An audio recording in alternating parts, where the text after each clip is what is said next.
to Mock the Week. I'm Dara O'Brien. The news this week. A visit by Prince William and his army mates to the bingo made news around the world. Although Al Jazeera almost caused a riot with their headline, British soldiers seen entering Mecca. Speaking of posh boys, at the Tory party conference, David Cameron responded to allegations that he hadn't written his own replies on his website by going on the internet and filming himself bashing one out.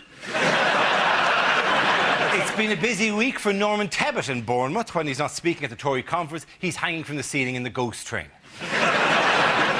One issue on the Tory conference agenda is prison overcrowding. One solution is that the prisons should share beds, as suggested by Delegate Fisty Wilkinson.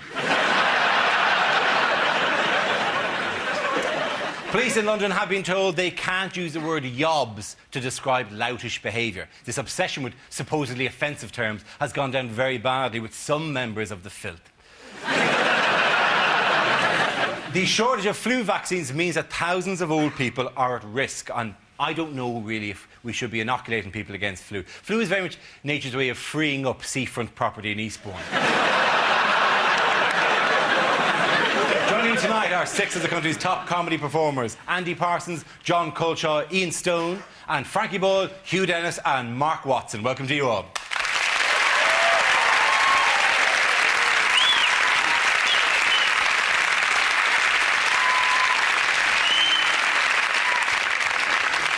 Our first round is called Headliners. I showed the teams a recent photo along with the initial letters of a newspaper headline. You know the rules by now. Here's a picture from this week's Conservative Party conference in Bournemouth. And what does TCSP stand for? Is it Taxi Chorus Stupid People? Is it try creating some policies?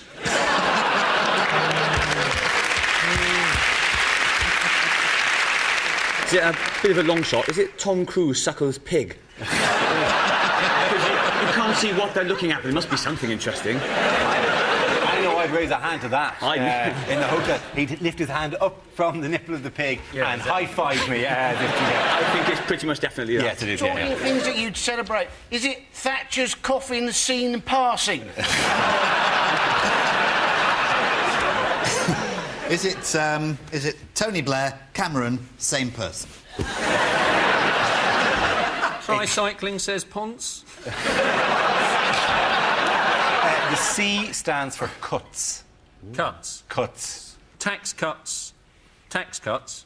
Suspect package, is that it? No, not tax. Two news stories slammed together. Tax cut, suspect package. I was writing about tax cuts, but then I saw this bag. I don't know who owns it. This is more important than any tax cut. I'm going to write about this story, Is it Tax Cuts Split Party? That's exactly what it is. Very good.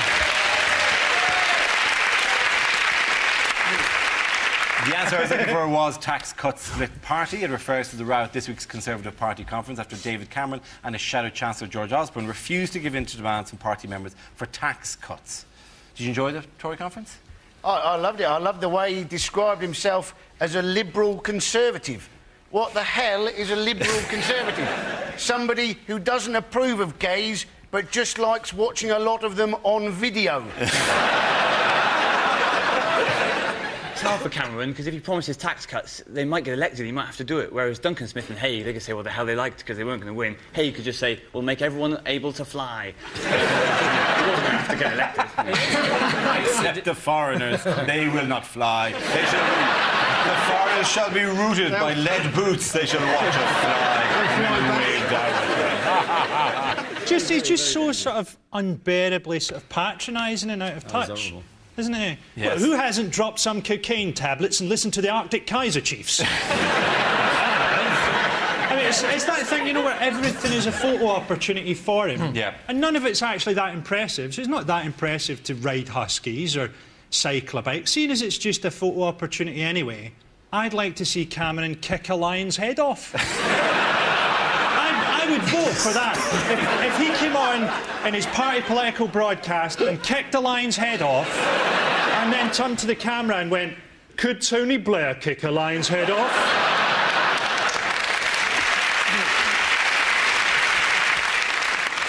He was on curious form, though, wasn't he? Because he said, let sunshine win the day. Yeah. And I don't remember anybody arguing that sunshine shouldn't win the day. I remember, vote Labour, vote rain. Our priorities are precipitation, precipitation, precipitation. The actual was let the sunshine win the day, which is because the original version was let the sunshine out of my arse. Very entertaining the way Cameron does keep falling into this trap of trying to use naff young phrases like some sort of geography teacher trying to be cool, like, you know, hang loose everyone, and yeah, and, you know, keep it real, yeah. It is essentially what got Blair elected the first time around. Is the candidate who most behaves like Donny Osmond is the one that the British electors most trust. Because it's fair. After we've had the two-party conference, you've got a straight choice, basically, between a dour Scottish accountant or the lead singer from Joseph and the Technicolor Dreamcoat. That's essentially what he was doing. Like, if somebody said, "Give me some policy," he'd go, "A crash of drums, a flash of light," and like a golden coat. That's all he was doing. That Cameron was sort of more attractive when we knew less about him. Now that you're actually getting to see him, you're going, isn't his face kind of made out of dough? And isn't he sort of unbelievably posh? He looks like he was raised by a robot butler called Sir Henry. He's done the terrible, terrible web Cameron, which is... It's him doing it's meant to be a webcam in his house, but it isn't actually. It's just a video. It's meant to be very modern, but in being a video, it's essentially just an idea he has borrowed from Osama bin Laden. So,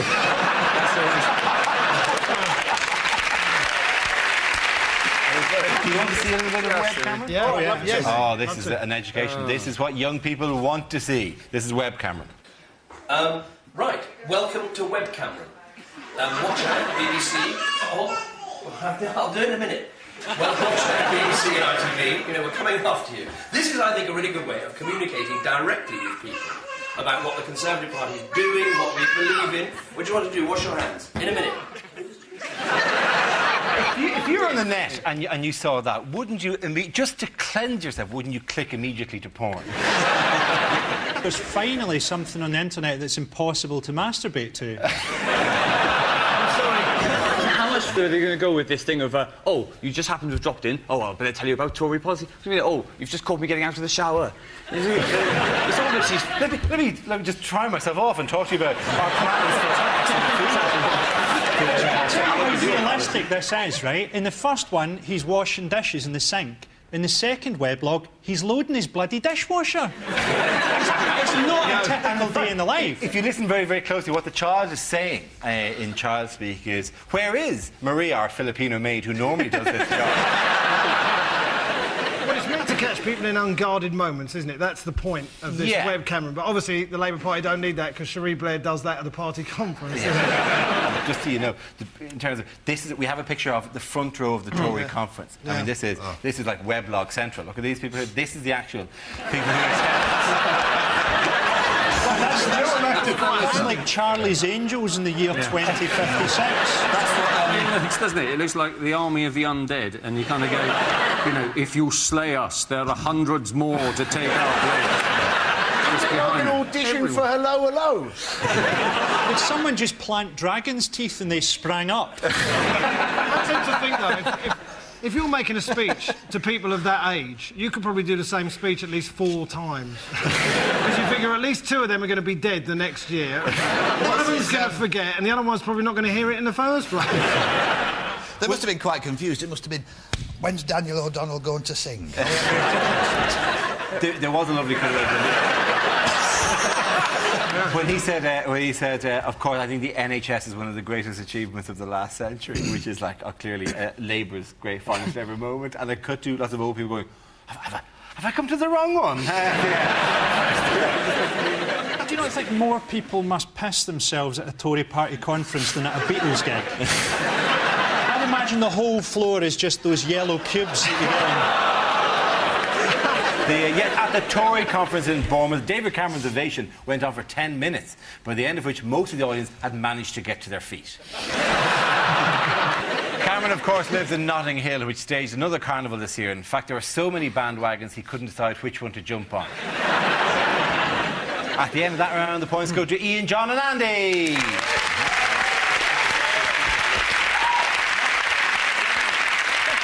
The next round is called Between the Lines and features Hugh and Frankie. Would you both please make your way over to our press pit? In this round, one of them takes on the role of a person in the news addressing the media, while the other translates what they really mean. As he prepares to assume centre stage, Frankie, you are Iranian President Mahmoud Ahmadinejad. Thank you, got it right in one. Hugh, you will tell us what he really means. I am Iranian President Mahmoud Ahmadinejad.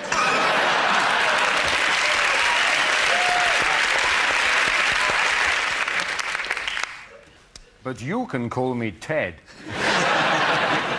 We are developing nuclear power, but our aim is peaceful. We are developing nuclear power, but our aim is Jerusalem. We're developing nuclear power which could benefit the West. Have you considered changing your electricity supply? Iran has been accused of sponsoring terrorism. We do. 50p a mile. The American president is the son of a swine. I hope that one day his body is identified by the teeth marks on my penis.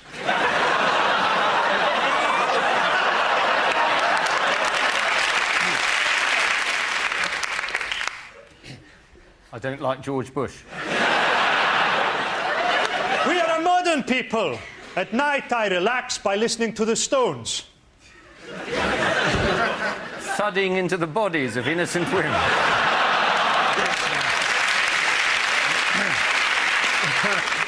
I am opposed to nuclear weapons and would like to see reducing numbers. 5, 4, 3, 2, 1. Very good, well done. Frankie and Hugh. Now we play a round called News Wheel of Death. This game involves Mark, Andy, Frankie and Ian. So if you could make your way to the performance area, please. This is a stand-up challenge with a random news generator spinning around and all the topics. You know it at this stage. We spin the wheel, and when it stops, anyone can step forward and try to make us laugh about the subject it's landed on. OK, here we go. Let's have a topic. And the first topic is telecoms. Now, I've got a crap mobile phone, right? And I'm sick of my phone company ringing me up, trying to get me to have an upgrade. Do you want a free upgrade? Do you want a better phone? No, I like my crap phone. One day, I'll be walking my dog and I'll take it away and say, have a wolf instead. It drives me mad. And this guy was determined to make me have this, the Samsung Golden Cock 4000 or something. He said, oh yeah, you get this phone, you see. You can download TV clips onto it. You're interested in watching TV on your phone? It's like, well, no. I've got a TV, right? I'm not interested in watching TV on my phone. Same reason I'm not interested in having a piss in my tumble dryer. Right?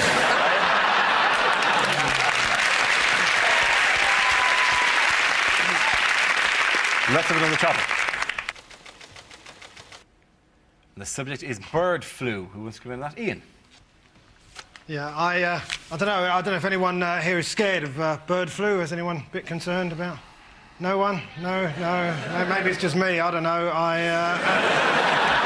I'm going to be the first to go. We do have a bird flu helpline. We do give us advice on what to do in the unlikely event that we encounter a dead bird. And I thought, well, what are people doing at the moment? Oh, look, there's a dead bird. I must rub it in my face. Hello, bird flu helpline. I think I made a grave error. I was walking down the street and I encountered a dead bird. I rubbed it in my face, yeah. Is that wrong?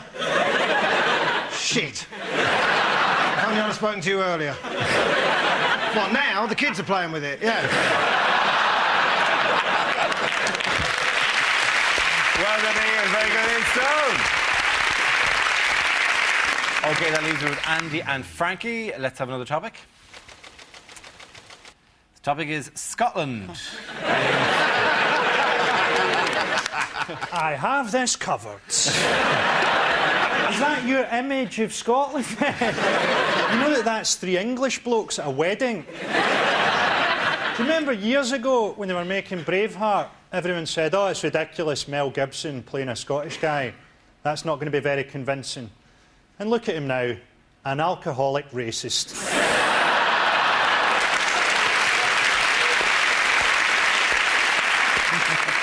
The most Scottish thing I've ever seen, I was going through a town called Bathgate at about 11:30 at night, and there was a guy pissing against the front door. He then took out his keys and went inside. Frankie Boyle, ladies and gentlemen. OK, let's see what's left for Andy. It's education. I am a little disappointed. I was hoping to get England as a topic. But yes, education. You may have seen that, in fact, our kids are now going to get taught atheism in the classroom. You would have thought that should be a fairly short lesson, wouldn't you? Hello, come in. There is no God. Same time next week.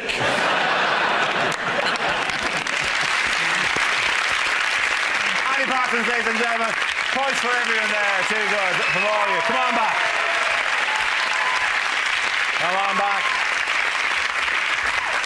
Our next round is called If This Is the Answer, What Is the Question? On the board are 6 categories. For each chosen category, I read out an answer and the players have to guess what the question might be. Ian, which category would you like? I'll take crime. Crime, OK. The answer is every 12 seconds. What is the question? How often in London does someone try and offer you a free newspaper? How often does John Prescott think of chips? How often does George Michael wake up? Is it how many times over a 24-hour period do you hear, hello, I'm Barry Scott, and are you Sillet Bag? If Ron Seal ran the transport system, how often would the train every 12-second service actually run? Is it how often are police in Glasgow called out to deal with a pregnant woman attacking a Rottweiler with a sledgehammer?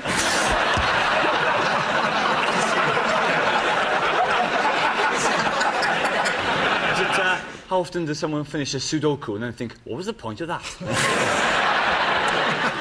It is to do with a certain theft.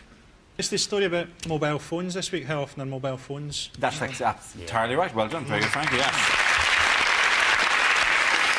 And the question I was looking for is, according to new figures, how often is a mobile phone stolen in this country? This is the recently published phone industry study that shows a handset is stolen every 12 seconds in Britain, and a third of robberies nationwide involve phone theft. What system has been developed to combat mobile phone theft? It's a screaming phone, isn't it? Yes, it just screams, which is brilliant, because a screaming phone at last will replicate the feelings of everyone else in the carriage. Well, the thing, though, is if this screen goes off and they've got it in their pocket, isn't it? It'll seem that they've kidnapped a dwarf. And what if it's on silent? It'll just mutter to itself. In silence, no one can hear you scream. If they program the phone that when it gets stolen, you can, press a button and the phone will go, I'm a stolen phone! I'm a stolen phone! It's stolen by a big gay thief. The irony of it is that a lot of these phones are stolen from children, and the children are given phones in case they ever get mugged. So I'm not a big fan of all this new technology, though, because, you used to be able to call wrong numbers, didn't you, and it didn't matter. Now you call a wrong number on your mobile phone, half an hour later you get a call back. I believe you just called me. I got a wrong number. No, Sonny Jim, what was it you wanted to say? Well, at that point, I like to go... Bloody brilliant. I get to make a dirty phone call, but they've had to pay for it. I've never known how you make a heavy-breathing phone number. I didn't think it's like going... You sound more like you're cleaning a mirror, really. What's amazing about mobile phones, though, is the fact that, they're actually not very good for you. There are loads of medical studies, but no amount of medical research will stop people using mobile phones. It will stop them living near pylons, it will stop them using microwaves, but mobile phones, no one gives a shit. It's like, hello, yeah, I'm in a CAT scanner.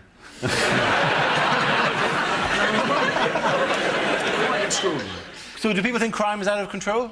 Well, have you seen the thing this week? They've worked out why electronic tagging doesn't work.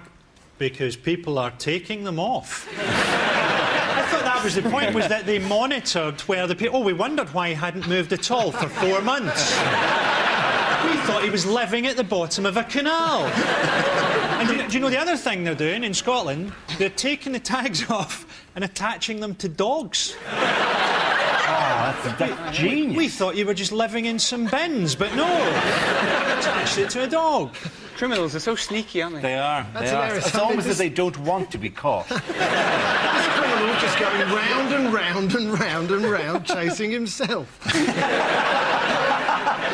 Yeah, it is the lowest crime rate since records began in 1981. Across the board, crimes are down. Records only began in 1981. Well, they do what they have. The other ones have been stolen. Yeah. We just live in a country with a general climate of fear, don't we? I mean, like, the Daily Mail is, 12 months away from running a headline, asylum seekers carry a new type of AIDS that lowers house prices. Did you see the headline, by the way, in the Daily Mail after the bombings? It said, bombers on benefits. Bombers, yeah, it's those scrounging bombers that piss me off. Right? Yeah. I mean, I don't mind the bombers that pay their own way, but these scrounging bombers get right up my nose. They're talking about freezing the assets of terrorists as well, freezing their bank accounts. Is that you coming bombing? Oh, I'm skint. So the July the 7th bombs could have been stopped if they'd gone to an ATM just to get by the train ticket and go. I'd love to join in. I got nothing. Sorry, I'd love to go, but I can't. I've really been to the cinema this week. Can't do everything, can you? I noticed that the prison population is now at its highest ever, isn't it? Yeah, it's nearly run out of space. It's 71,000, isn't it? It's more like it's 78,000, and they can take just below 79,000. There are exactly 326 places left in prison. Well, that's not fair to people who want to go to prison. They're going to have to join some kind of waiting list. Yeah, it's like schools. It is like schools. You actually have to move into the area where the prison is. Put them down. Do you get Church of England prisons which are slightly better run? They're going to allow 25% of non-Church of England prisoners into their prisons now. You know, the amazing thing is that, they've still got slopping out. So people share a cell and they've both got to go to the toilet in a bucket. And yet these guys can still find each other sexually attractive. Well done, prisoners, for keeping the magic alive. You think as one of them approached the other, he'd go, "You have no mystery to me anymore." No, just light a joss stick, Barry, let's go at it. You seem to know an awful lot about this. Yeah. Well, I didn't go to prison, but I was at Catholic school. What has been banned by police authorities? Crime. Not crime. It's the word yob, isn't it? It is the word yob. Not allowed to say yob, in case it's offensive to yobs. Well, I think it's because, presumably it's because on the police report it kind of prejudges. On the innocent until proven guilty, we found the yob outside the supermarket. It kind of goes, oh, all right. As opposed to they go, we found the ne'er-do-well. Yeah. Or such if they're obliged to call all people bandito, that'd be good as well. There's a gang of banditos spray painting a McDonald's. That sounds a bit gay for my liking. It's weird, though. What image in your head when I said a gang of banditos? Were they all wearing leather chaps? Bum banditos. Oh, they're bum banditos. They're in an entirely different section. Are they called Barry, and have they got to adjust it? Barry the bum bandito. It's like a hideous children's book. What are you in for, Barry? Playing the castanets during a sexual assault? Typical of you, Barry. You never lost your style. OK, the winners that round were Frankie, Hugh and Mark. Now we come to our final quickfire round called Scenes We'd Like to See. This is for everyone, so if you can make your way over to the performance area, please. I call it ideas for scenarios we'd love to see in the performance. Come in with their suggestions. OK, here we go. The first subject tonight is commercials that never made it to air. Lynx, for that cheap teenage smell of desperation. Because some nights are best forgotten. Rehypnol.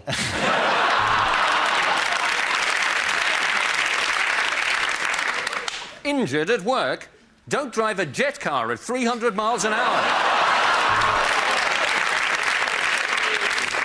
The Islamic Jihad High School, because they blow up so quickly.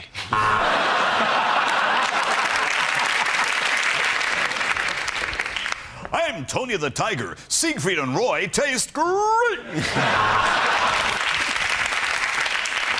For effective ethnic cleansing, use Milosevic.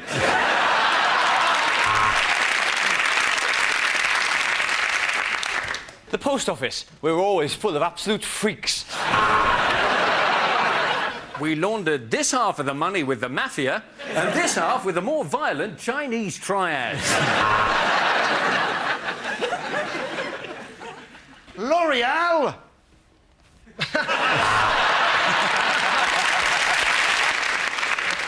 By the year 2020, we shall rule the earth.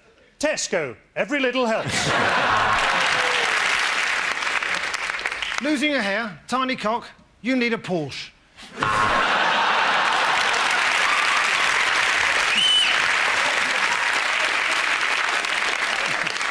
Clear all your debts with one easy payment. Buy a shotgun and blow your head off.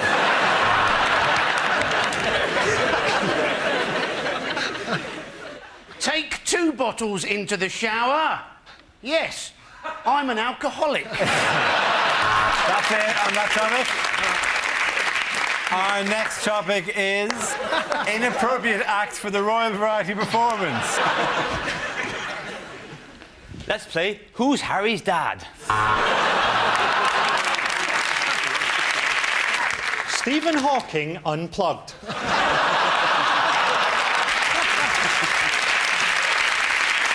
Your Royal Highnesses, Lords, ladies and gentlemen, I give you synchronised dogging. Ladies and gentlemen, the marching band of the Mujahideen!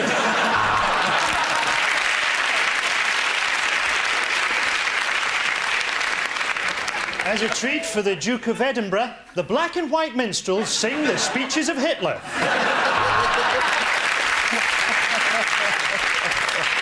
The George Michael motorcycling display team!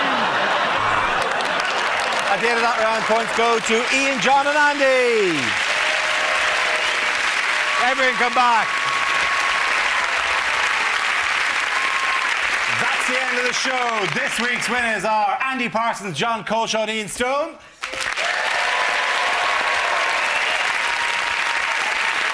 Commiserations to Frankie, Boyle, Hugh and Mark Watson. Thank you for watching. Good night.